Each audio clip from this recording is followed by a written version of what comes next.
غیر معمولی کامیابی حاصل نہیں کی، مگر ریکھا کی اداکاری نے فلم سازوں کی توجہ اپنی جانب مبذول کرا لی، اور پھر ریکھا نے سخت محنت، یوگا اور ورزش کے ذریعے اپنی شخصیت میں بھی نمایاں تبدیلی پیدا کی، اور جلد ہی وہ ہندی سنیما کی مقبول ترین اداکاراؤں میں شمار ہونے لگی۔ اور ادھر انجانہ سفر مختلف مسائل کے باعث تقریباً 10 برس تک ریلیز نہ ہو سکی۔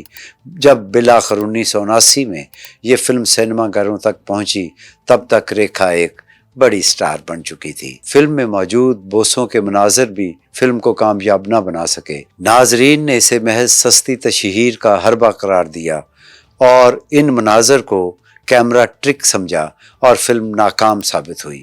تاہم اس ناکامی کا ریکھا کے کیریئر پر تو کوئی منفی اثر نہ پڑا، جبکہ بسواجیت کا فلمی سفر مزید زوال کا شکار ہو گیا اور وہ دوبارہ بنگالی فلموں کی طرف لوٹ گئے جہاں سے وہ آئے تھے۔ ریکھا کی ذاتی زندگی بھی آسان نہ تھی۔ اس نے اپنے والد جمنئی گنیش اور والدہ کے درمیان کشیدہ تعلقات، علیحدگی اور غربت کو بہت قریب سے دیکھا تھا۔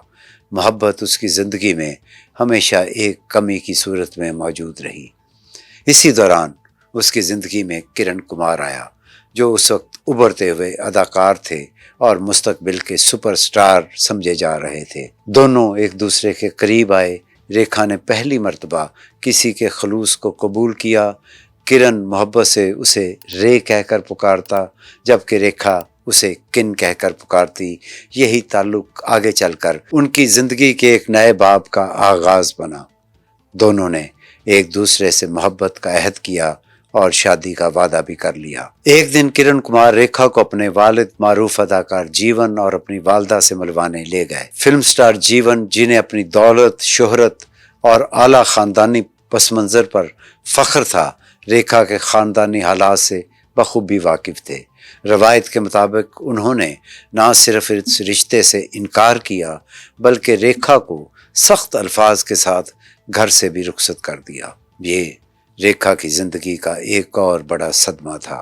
اگرچہ ریکھا نے اس دکھ کو برداشت تو کر لیا، مگر کرن کمار ہمیشہ کے لیے اس کی زندگی سے جدا ہو گیا۔ وقت نے ایک اور پلٹا کھایا۔ کرن کمار، جو مسلسل کامیاب فلمیں دے رہا تھا، اچانک ناکامیوں کا شکار ہونے لگا۔ کئی پروڈیوسرز نے اس کے معاہدے منسوخ کر دیے اور وہ فلمی دنیا سے تقریباً غائب ہو گیا۔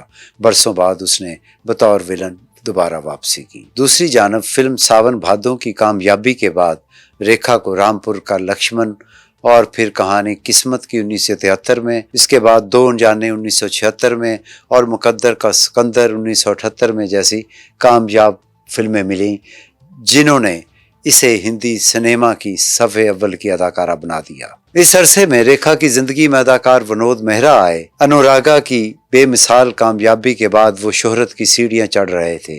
ریکھا کی سالگرہ کی ایک تقریب میں جہاں ونود مہرا بھی موجود تھے، انہوں نے جذبات کے زیر اثر اور شراب کے نشے میں ریکھا سے اپنی محبت کا اظہار کیا اور ایک بوسہ لیا، اور بعد میں دونوں کے بارے میں یہ روایت مشہور ہوئی کہ انہوں نے کلکتہ جا کر خاموشی سے شادی کر لی۔ اس کے بعد ونود مہرا ریکھا کو اپنی والدہ سے ملوانے کے لیے لے گئے، مگر بعض لوگوں کے کہنے کے مطابق ان کی والدہ نے اس رشتے کو نہ صرف قبول کرنے سے انکار کر دیا، بلکہ ریکھا کو سخت الفاظ کے ساتھ گھر سے نکال دیا۔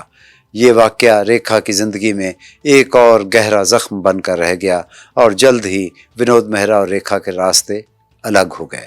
ونود مہرا کے بعد ریکھا کی زندگی میں امیتابھ بچن کی آمد نے فلمی دنیا میں بے شمار کیا سرائیوں کو جنم دیا۔ دوسری طرف ونود مہرا کا فلمی سفر زوال کا شکار ہونے لگا۔ یہ ریکھا کی نحوستیں تھیں یا بددعائیں؟ اس کی کئی فلمیں ناکام ہوئیں، اور پھر ونود مہرا کو مرکزی کرداروں کی بجائے محدود کردار ملنے لگے، اور بعد ازاں کم عمری میں ہی دل کا دورہ پڑنے سے اس کا انتقال ہو گیا۔ ریکھا کی زندگی کے ان واقعات کو دیکھ کر بہت سے لوگوں نے مختلف انداز میں تبصرے کیے۔ کسی نے اسے قسمت کا کھیل کہا، تو کسی نے حالات کی ستم ظریفی، اور کسی نے محض اتفاقات۔ تاہم یہ کہنا درست نہیں کہ کسی شخص کی بددعاؤں یا موجودگی کی وجہ سے دوسرے افراد کی ناکامیاں یا اموات ہوئیں، کیونکہ ایسی باتوں کا کوئی معتبر ثبوت تو موجود نہیں ہے۔ ریکھا کی زندگی یقیناً کامیابیوں، تنہائی، ناکامیوں اور آزمائشوں سے بھری ایک غیر معمولی داستان رہی ہے۔ اور پھر امیتابھ بچن اور ریکھا کی قربتیں وقت کے ساتھ بڑھتی چلی جاتی ہیں۔ امیتابھ بچن اکثر ریکھا کے گھر آنے جانے لگے اور دونوں کا ساتھ فلمی دنیا میں موضوع گفتگو بن گیا۔ سلور سکرین پر بھی ان کی جوڑی کو اس دور کی کامیاب ترین جوڑیوں میں شمار کیے جانے لگا، لیکن وقت کے ساتھ ان کے تعلقات میں بھی دوریاں آ گئیں۔ میڈیا میں طرح طرح کی خبریں اور افواہیں گردش کرنے لگیں، یہاں تک کہ دونوں ایک دوسرے سے جدا ہو گئے اور ریکھا ایک بار پھر تنہائی کا شکار ہو گئی۔ اسی عرصہ میں فلم کلی کی شوٹنگ کے دوران امیتابھ بچن ایک سنگین حادثے کا شکار ہوئے اور پورا ملک ان کی صحت یابی کے لیے دعا گو تھا، اور یہ واقعہ بھارتی فلمی تاریخ کے نمایاں واقعات میں شمار کیا جاتا ہے۔ یہ کیا ایک محض اتفاق تھا؟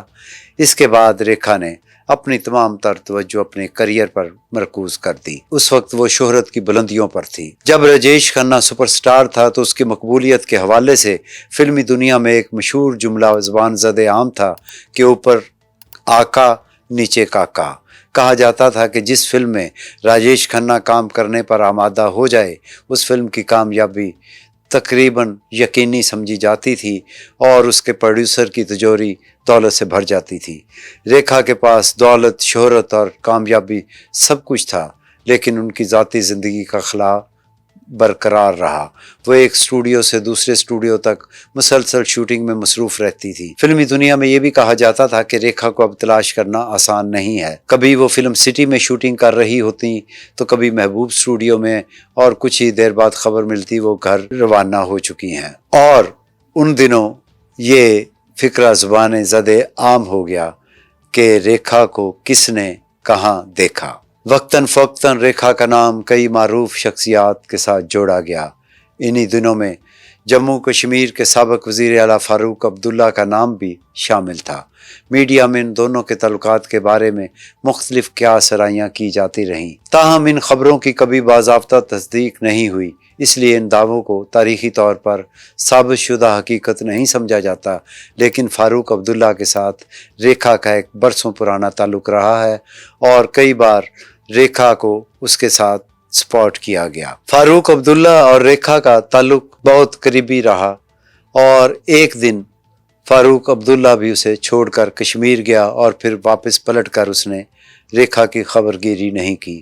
ریکھا جب بھی فون کرتی تو پتہ چلتا کہ صاحب کسی میٹنگ میں ہیں، یا ملک سے باہر چلے گئے ہیں، یا دلی کسی اہم معاملے میں مصروف ہیں، اور ریکھا پھر ایک دن فاروق عبداللہ کو بھول جاتی ہے، اور فاروق عبداللہ کے ساتھ پھر اس کے بعد یہ ہوتا ہے کہ اس کی اسمبلی ٹوٹ جاتی ہے اور فاروق عبداللہ وزیر اعلیٰ نہیں رہتا، اور پھر اس کو کئی کسی قسم کے مقدمات کا سامنا بھی کرنا پڑتا ہے۔ کچھ عرصے کے بعد ریکھا کی ملاقات دلی کے صنعت کار مکیش اگروال سے ہوتی ہے۔ دونوں ایک دوسرے کو پسند کرتے ہیں اور کچھ ہی دنوں بعد مارچ 1990 میں وہ مکیش اگروال سے شادی کر لیتی ہے۔ یہ شادی فلمی دنیا کی اس وقت سب سے زیادہ زیر بحث شادیوں میں شمار کی جاتی تھی، اور پھر ریکھا کی زندگی نے ایک نیا رخ اختیار کیا۔ دونوں کی شادی جلد ہی قریبی دوستوں اور رشتہ داروں کی موجودگی میں سادگی سے ہو گئی۔ شادی کے بعد ریکھا نے کچھ عرصے کے لیے فلموں سے کنارہ کشی اختیار کی اور مکیش اگروال کے ساتھ اس کے گھر دلی منتقل ہو گئی، مگر یہ شادی زیادہ عرصہ خوشگوار نہ رہ سکی۔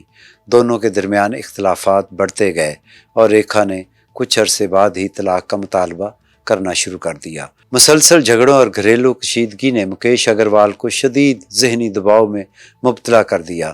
اسی دوران ان کے کاروبار پہ بھی منفی اثرات پڑنے لگے۔ بعد ازاں مکیش اگروال نے خودکشی کر لی، جس نے ریکھا کی زندگی کو ایک اور بڑے سانحے سے دوچار کر دیا، اور کہا جاتا ہے کہ مکیش اگروال کی خودکشی کرنے کی وجہ یہ تھی کہ ایک شام جب وہ دورے سے واپس لوٹا ہے، غیر ملکی دورے سے، تو اس نے ریکھا اور اس کی سیکرٹری فرزانہ کو بیڈ روم میں بہت غیر حالت میں دیکھا۔ ریکھا کی نجی زندگی ہمیشہ بحث کا موضوع رہی۔ اس کا نام امیتابھ بچن، ونود مہرا، مکیش اگروال، فاروق عبداللہ اور کرن کمار سمیت کئی شخصیات کے ساتھ جوڑا جاتا رہا، تاہم ان تعلقات کے بارے میں مختلف دعوے اور آراء موجود ہیں اور ان میں سے بہت سی باتوں کی آزادانہ تصدیق تو نہیں ہو سکی۔ ساون بھادو، مسٹر نٹور لال، سلسلہ، امراؤ جان ادا، رامپور کا لکشمن، خوبصورت اور بے شمار یادگار فلموں کی ہیروئن ریکھا آج بھی ممبئی میں اپنے بنگلے بسیرا میں تنہا زندگی گزار رہی ہے۔ شاید اسی لیے کہا جاتا ہے ریکھا کو کس نے دیکھا، اور یہ طے شدہ ہے کہ ریکھا کو اگر کسی نے دیکھا بھی تو لیکن ریکھا کو کسی نے نہیں جانا۔ اس کے ساتھ ہی مجھے اجازت دیجیے، اپنا خیال رکھیے گا۔